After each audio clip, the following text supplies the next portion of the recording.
Good morning, or depending on when you're watching this, good afternoon, good evening, or good night.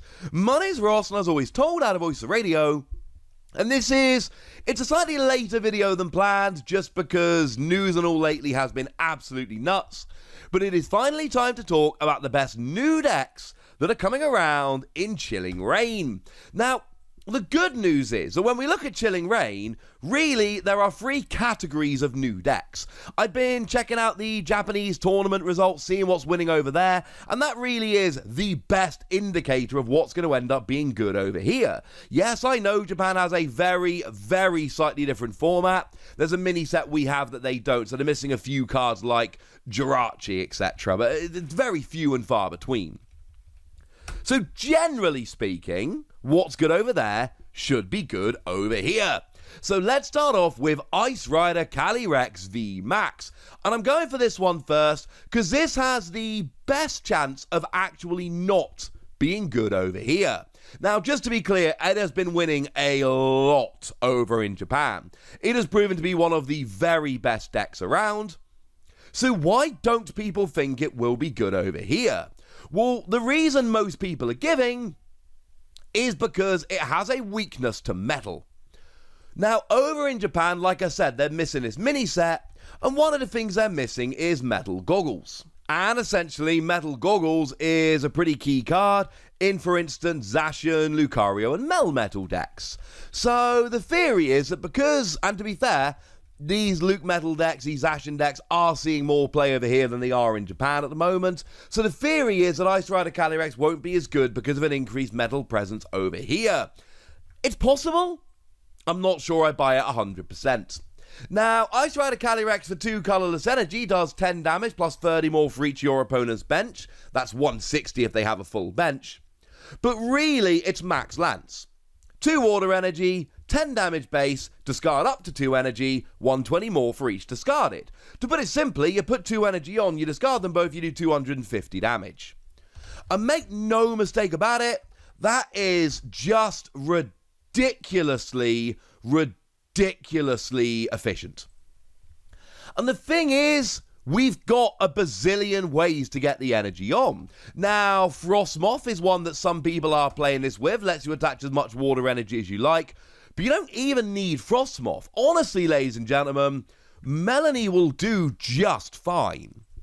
You see, Melanie lets you attach water energy from your discard pile to your benched Pokemon V, and then draw 3 cards. Well, remember VMAX's count, so as long as this is on the bench, you can just attach an energy, draw 3 cards, and because you can attach for your turn, you're good.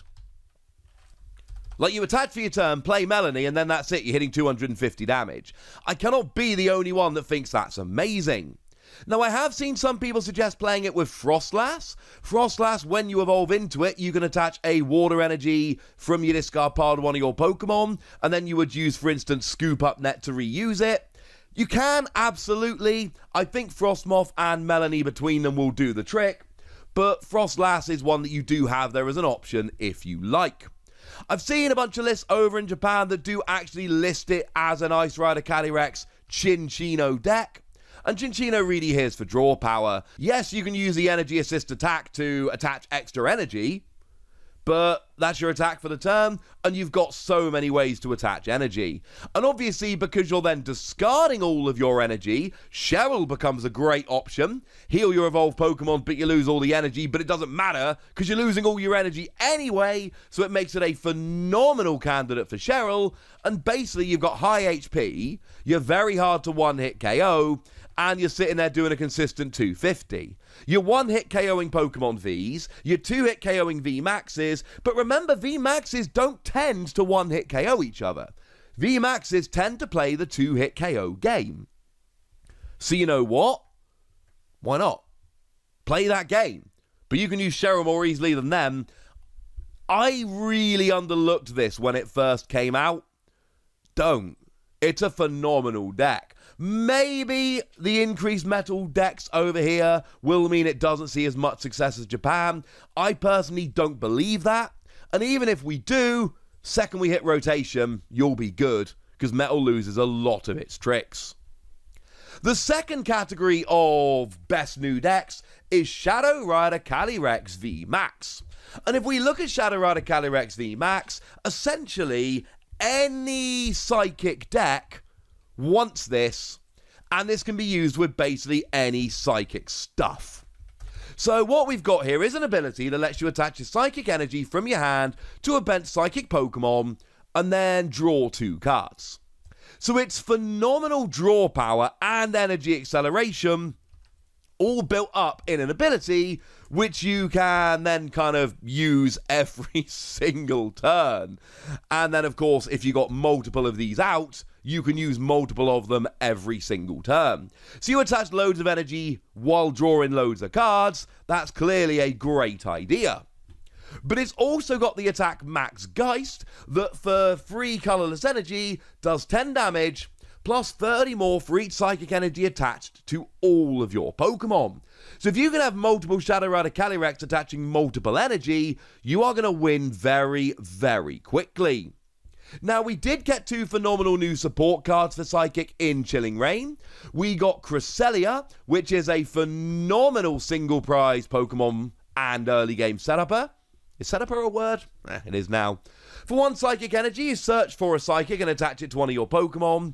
But if it's your first turn and you went second, you go for free.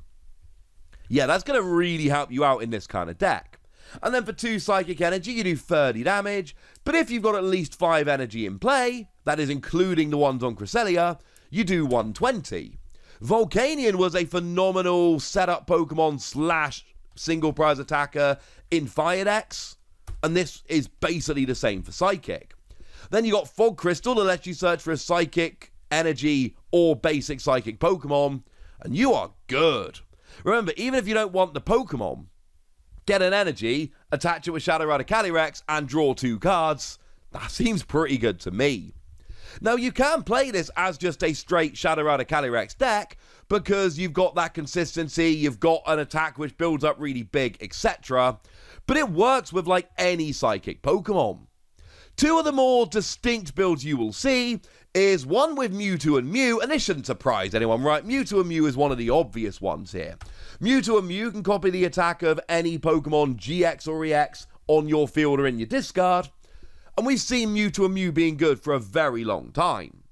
So essentially what you do is you attach Psychic Energy, you maybe play something like Aurora Energy so you can start playing around with some other attackers, something like Vileplume for instance. Vileplume's the one whereby for a grass and a colourless, or something like an Aurora Energy and a colourless for instance, you deal 180 damage, minus 10 for each damage counter on you.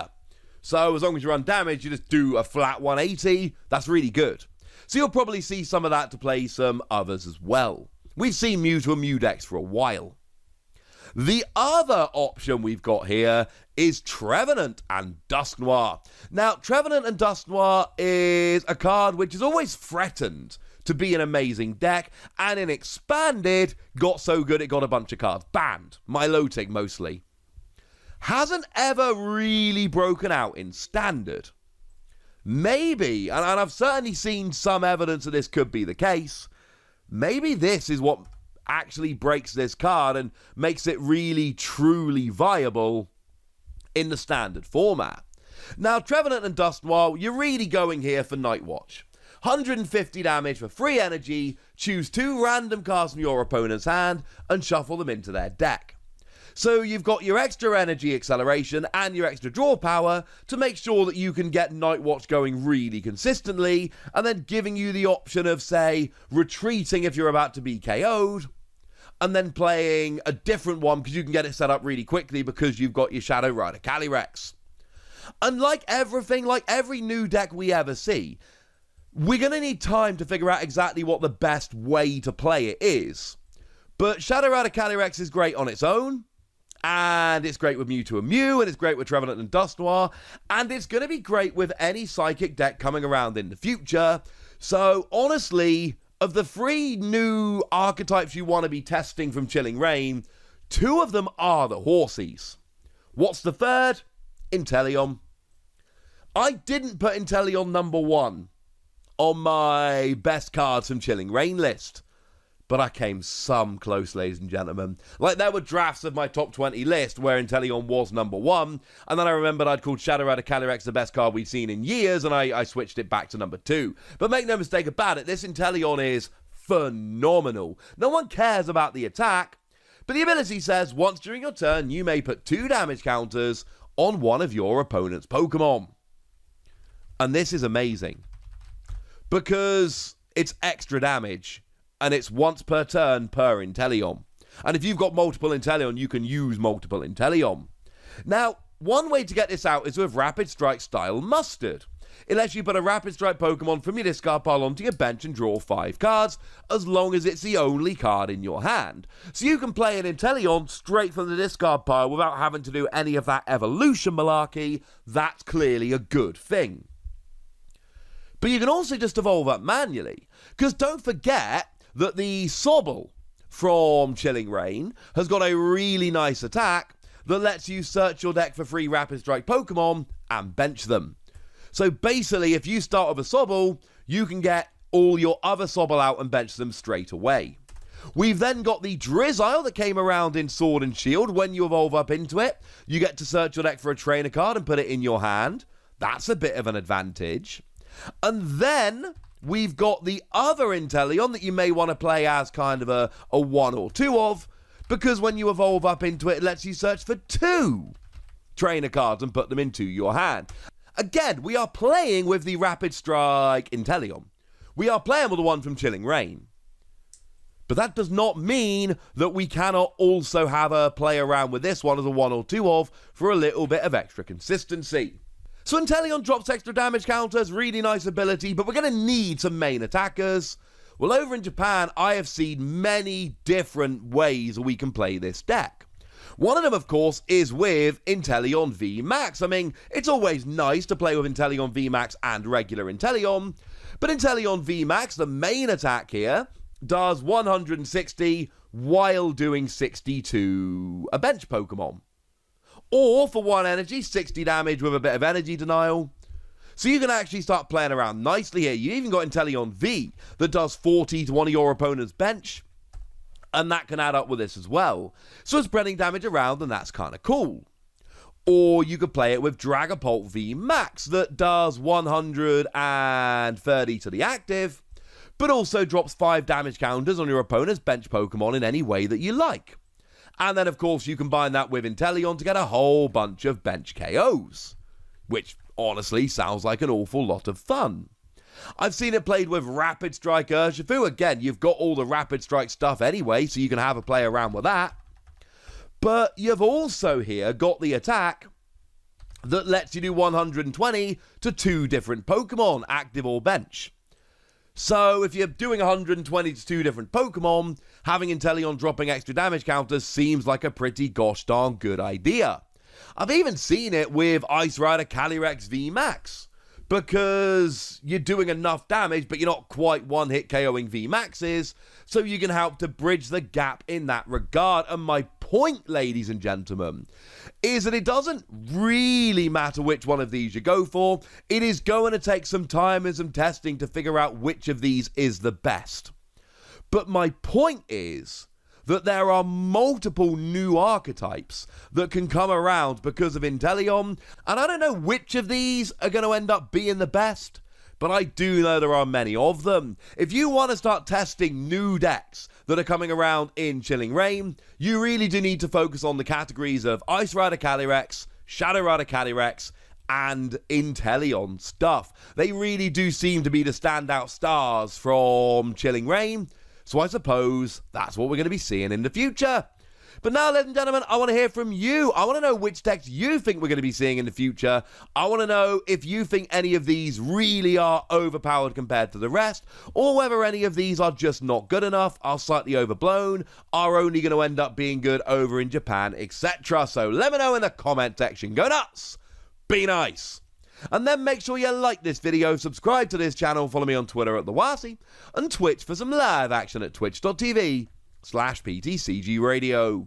If you want to support the channel, get some bonus podcasts and all that good stuff, head on over to patreon.com/PTCG Radio, where you can do exactly that. But by far the most important thing, as always, Look after yourselves till next time, would ya? Thank you very much for watching. My name's Ross, and you've been watching PTCG Radio.